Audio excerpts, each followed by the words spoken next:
Hey guys, welcome to Fix Colors.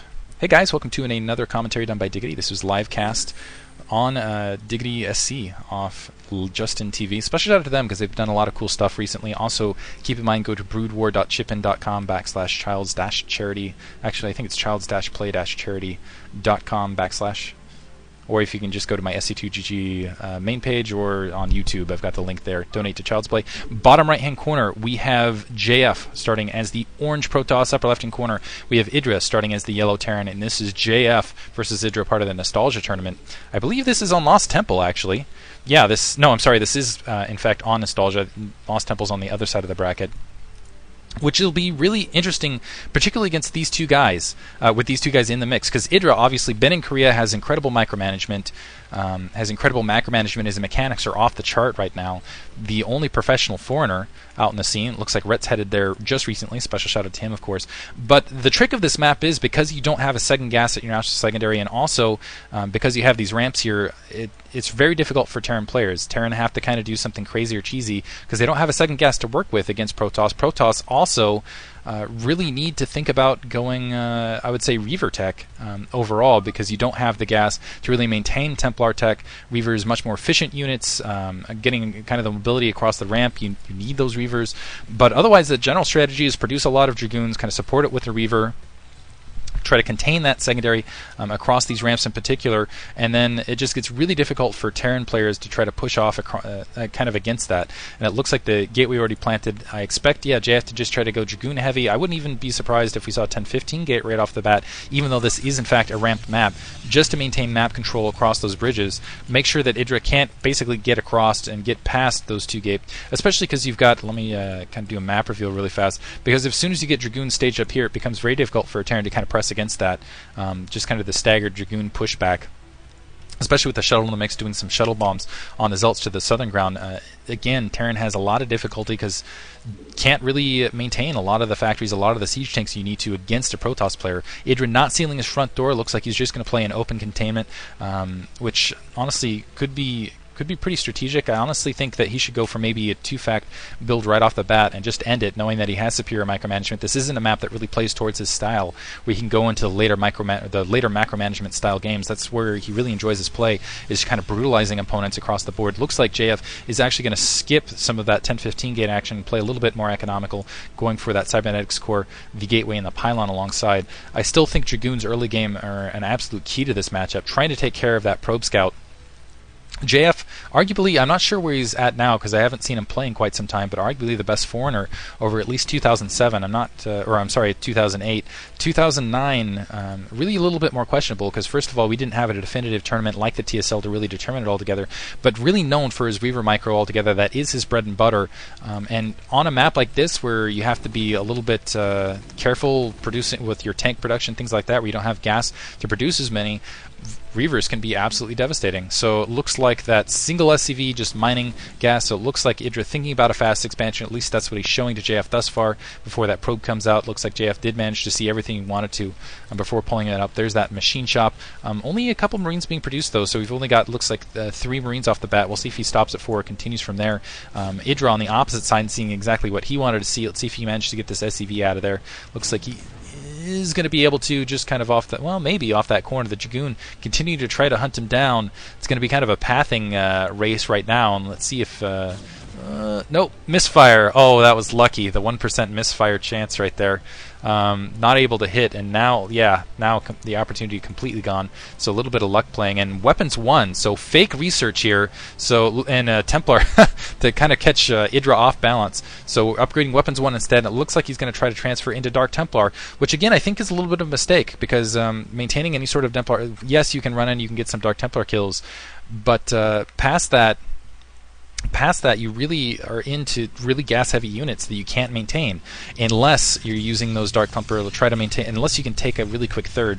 So what JF is going to need to do is he's going to need to run forward with those Dark Templar, really hold map control, and then press forward, get a couple, do a significant amount of damage with those Dark Templar while taking an additional 2 bases, or at least taking his 3 o'clock where he's got that gas. And if he doesn't do so, and specifically if he doesn't contain Idra, if Idra can get some vultures out to that 9 o'clock, get some mines planted, I think it's going to be absolutely devastating. Idra kind of sniffing something out, sending another SCV scout, and he's actually going to see this Nexus going up, which actually I think might just be for show from JF. It's kind of an odd build here. Let's see if he does manage to kill it. Let's see if he cancels this Nexus after the fact. But kind of an odd build altogether from JF, going for the Dark Templar right off the bat. He does have him producing here. But going Dark Templar, very light Dragoons, and then following it up with the Nexus. He's going to be relying on his Dark Templar for a lot of map control, so he's going to have to be a little bit passive with it. It looks like Idra is going to have that engineering bay up, is going to be able to get that turret up on the line before the Dark Templar are really able to push out. But critically, I think it's going to be the follow-up of the Vultures, specifically the Vultures, the mines, and what they can do across the field immediately to follow this. So 3 Dragoons on the front door, very light force versus these 3 tanks with these 3 Marines to support. Command Center starting to float out, and really between the siege, 3 tanks versus 3 Dragoons, not a really good fight here, especially with the Marines in the mix on top of it. The Dark Templar are starting to move forward. He will be able, let's see, Idra needs to get another turret down rather rapidly, otherwise he's going to end up losing a lot of his attack force. Let's see if he can do this as quickly as possible, just kind of probe hang out otherwise. And it looks like JF thinking about taking that bottom left-hand corner base to follow this up. So there's that Dark Templar moving the field, and I think this is actually going to be successful because it looks like Idra is playing a lot more passively. It looks like he isn't, so losing 1 Marine to the Dark Templar right there, starting to back off. He is going to have that turret kind of to the north here. Oh, JF needs to be very careful. This is going to be huge. Can't lose that. Loses the Dark Templar. And that was very significant because that's just going to delay. Wow. That's just going to cause all sorts of problems for him. More Dark Templar starting to move up. Idra getting that turret down in the field otherwise. So the second Dark Templar doesn't look like it's going to be able to do a lot. And really what he's counting on here, actually it looks like, Idra still able to move it forward, and he's not even getting SCV kills. He got 1 Marine kill with that entire Dark Templar harass. He does have that second base up, but JF in a lot of trouble. He's just not going to have the units. He's not going to have the gas. He's not going to have the production to really counter if Idra gets aggressive. The question is if Idra gets aggressive. So now I think kind of the focus is what does Idra do to follow this up. If Idra immediately switches this up, and it looks like he is planning 2 factories to do so, if he immediately follows this up with a lot of vultures moving across the map, I really don't think JF is really going to be able to cope with it. It looks like he's going to try to deal with that with some pylon blockade, that bottom left, and take that expansion there. But even then, it's just a skeleton crew of Dragoons, an absolute skeleton crew of Dragoons to try to fight back a lot of tanks to really control a lot of this map. Idra might not want to try to press forward and be aggressive here because there are Dark Templar kind of out in the field. I think this is very intelligent by JF to try to keep that comsat down, obviously, try to be aggressive as possible to keep Idra back as long as possible. Idra at 2 bases, but keep in mind this is the other thing for Idra. Idra might think, well, I've got my secondary up. This means that I'm ending up ahead in this match. But critically, without that gas, that's just definitely not the case. Really, it is the Terran gas unit. It's really that play the additional siege tanks that give them the advantage off 2 bases. Also, the Vultures kind of play in the mix, obviously, with that. But 2 base Protoss with no gas, it's really a completely different ball game, specifically because of Zealots. And it looks like more gateways being planted. That Nexus is being, it looks like, morphed in that bottom left-hand corner. So Idra actually staying back, not getting aggressive. It looks like he's unsieging tanks. I'm still waiting for him to move out, and if he does move out, it looks like he is moving out right now. I don't know that JF is going to be able to hold this back. He's going to have to micro this really carefully, and it looks like he's going to end up losing some Dragoons right off the field. Microing that really well. It looks like he's transferring probes to that bottom left-hand base. I don't know that he's going to be able to hold it for all that long, and this is where we need this Dark Templar to run back up in the mix. Idra leaving that base somewhat wide open. Let's see if that Dark Templar is going to be able to go up and stop this. But Idra actually playing this, I would say, perfectly. I don't think JF can hold back. First of all, I don't think he can hold back this attack off his main, let alone his third. Idra has a significant amount of map control, continue to press this forward. Wow, sieging really perfectly there, and Dragoon's eating the first hits. JF trying to micro back as best he can, but really you can see just the difficulty. He can't really commit to any of these attacks. He's not able to pick off the little bit of this army, and right now he's actually in threat of getting contained out here in the middle of the field. I don't think this is actually a good map because of that kind of that backdoor entrance for Terran contains, though. But mines being planted, a couple of the Marines just Idra, he has not lost anything but Marines up to this stage. He hasn't lost a single siege tank.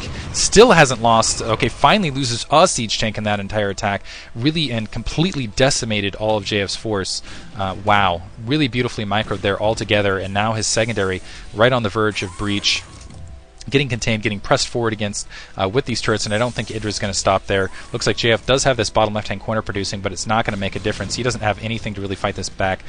He has the gateways pumping, but yeah, it's kind of this is what I was kind of worried about, is he doesn't have that Reaver out in the field, which I think this is critically where he would want that Reaver, as against presses